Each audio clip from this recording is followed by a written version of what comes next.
Hi, everyone. Happy Sunday. I thought I would just jump on here to talk about. I've been getting a lot of messages about how I came to a place where am now. What is it that makes me be in the public and talk about the sexual violence that occurred to me?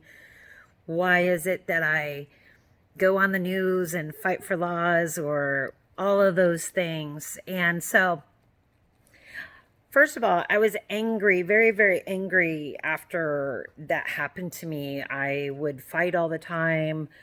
I didn't know how to cope. I was 13 when I was raped. I was only looking through a 13-year-old lens. I had no wisdom.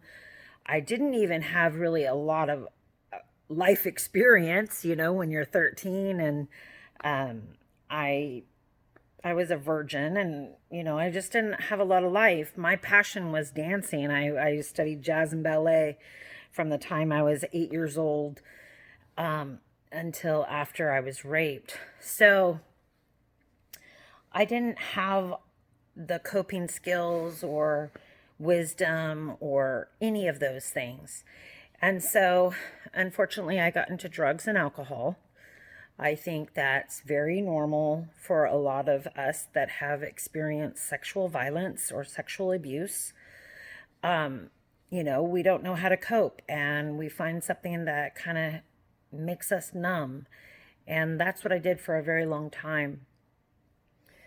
So what changed? Well, in 2007, I was pretty confident 30-year-old woman, and maybe I was 32, I don't know.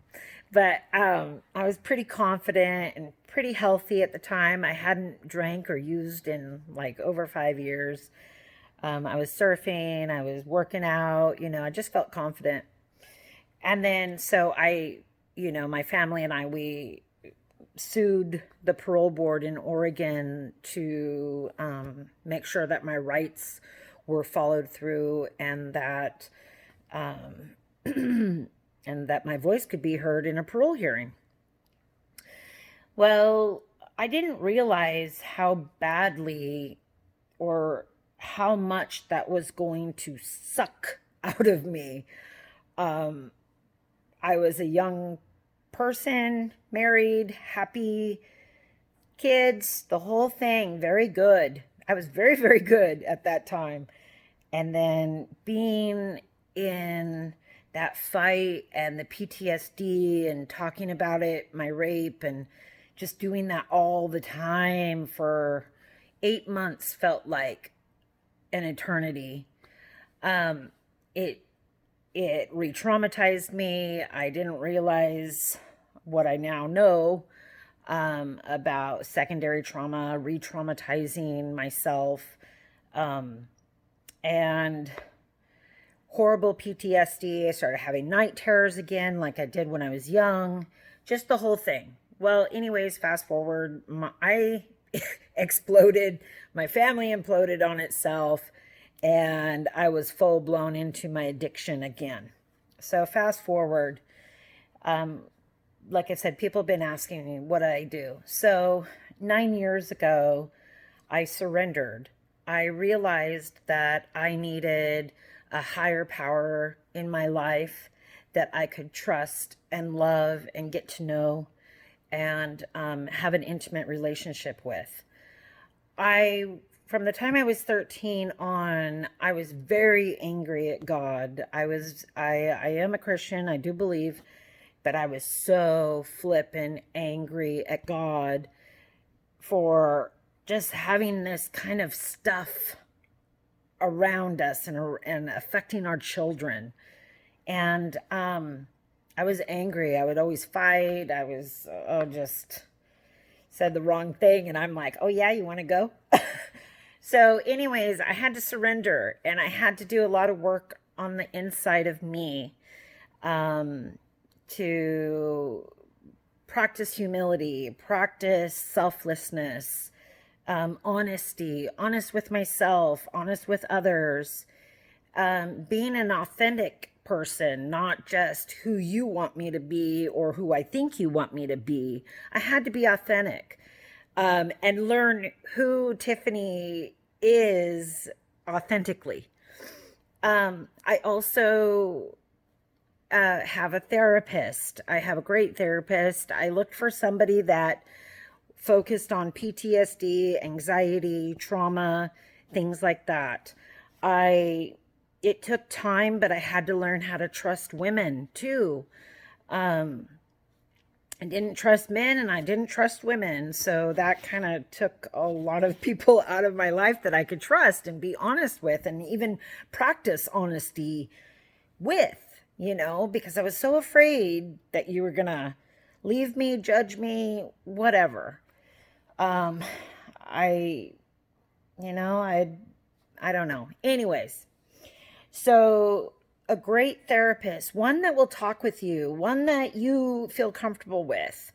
It might take some time to find somebody like that. If you prefer to work with women, then find a women's therapist. If you prefer to work with men, find a man that's a therapist or a counselor. Somebody, though, that focuses on trauma and PTSD or that I'm sorry, I can't remember it, but it's really good. Anyways, and it might take some time, it might take some time to find somebody that you feel comfortable being your authentic self and feeling safe when you share your story with them. The next thing that I suggest is finding at least 3 people as you're going through this process. 3 people that maybe they're like a really good friend, maybe a pastor, maybe, I don't know, just anybody that you feel safe and, like we like to say at work, a judge-free zone where you just can be who you are and not worry about it. And so I suggest 3 people like that you can call, that you can talk to, about whatever it is that's going on in your mind or your heart. And also what I did a few times is I wrote the jogger rapist a letter. I know that sounds really weird. But I think the first one that I wrote, I was 14 because I was raped in December and I was 13, and then my birthday is also in December. So then I turned 14. So, and I told him exactly what I thought, what I felt, what I thought of him. And so that's something that can be therapeutic in a way so that you can use your voice and tell them exactly what you think. Don't hold back. Say exactly what you need to do. You can share that with one of your friends. You can share that with your pastor. You can burn it. You can bury it up on top of a mountain. You can do whatever you want with those things. I think the process of just using your voice and saying exactly what you think is very important. And that's what I suggest. I work with women now in a 12-step program. And when we're working on past traumas, especially sexual traumas, that's one of the processes that we do. Now, and I know that not everybody is a Christian or believes in God or whatever, and that's fine. That is just fine. Whatever it is that you do believe in that makes you feel safe and comfortable, then I write to Abba. I call God Abba. It just it's Aramaic for daddy. So anyways, so you could write your higher power a letter. Tell him everything that you need to say to that higher power, whatever it is. Are you angry? Are you sad? Are you hurt? Are you whatever it is? I would start that process too. I call mine the God book, but it could just be a nice journal or something that you just start writing these letters. I also do a lot of gratitude lists. I think that during the time that you're working on these things, reminding yourself of what you're grateful for can really help that process. But definitely have a professional therapist in your life. I'm not a therapist. I do work in the behavioral health field. I have for almost 7 years now. So I've learned a lot of different coping skills. I help people identify coping skills, practice those coping skills. So, but I'm not saying, you know, do this all and it's a fix all.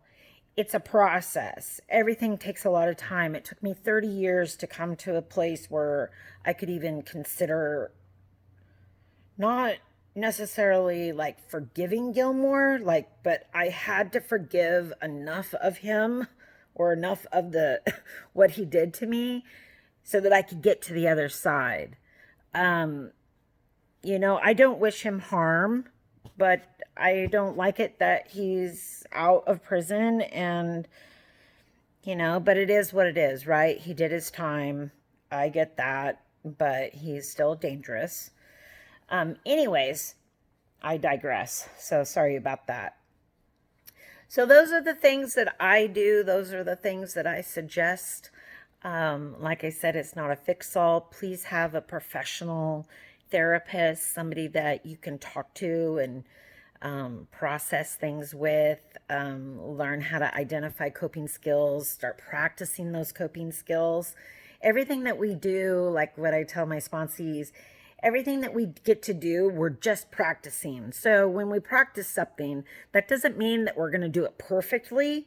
It just means that we're practicing. So if we do it great, great. If we fall short or don't do it quite as good as we thought we should, that's okay. You're practicing, right? You just get to practice using your voice by writing those letters. You get to practice, whatever, you know, being authentic, being vulnerable. I know that's really a tough deal. But remember, we get to practice. So baby steps, little practices. And then that will add on.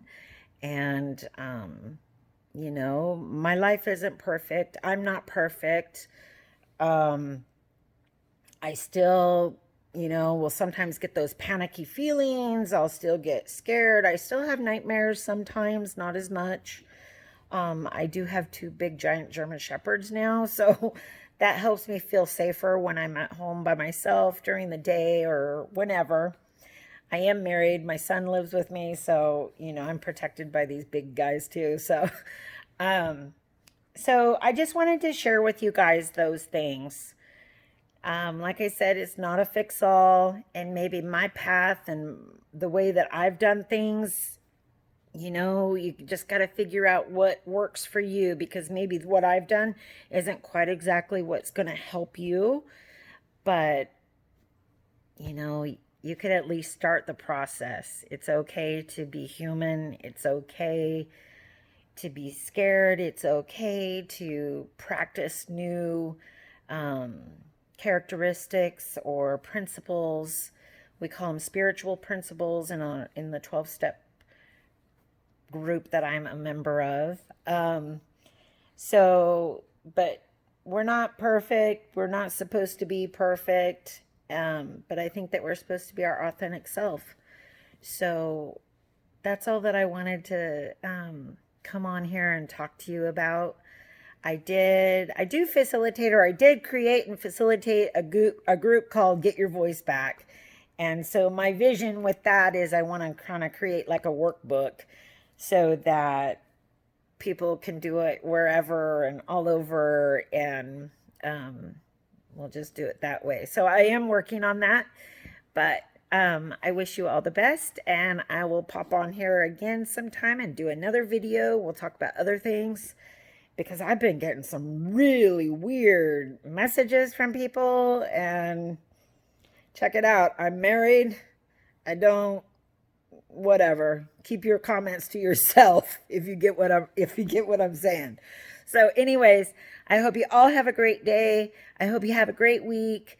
And I'm rooting for you and I'm praying for you and I'm cheering you on. Thank you.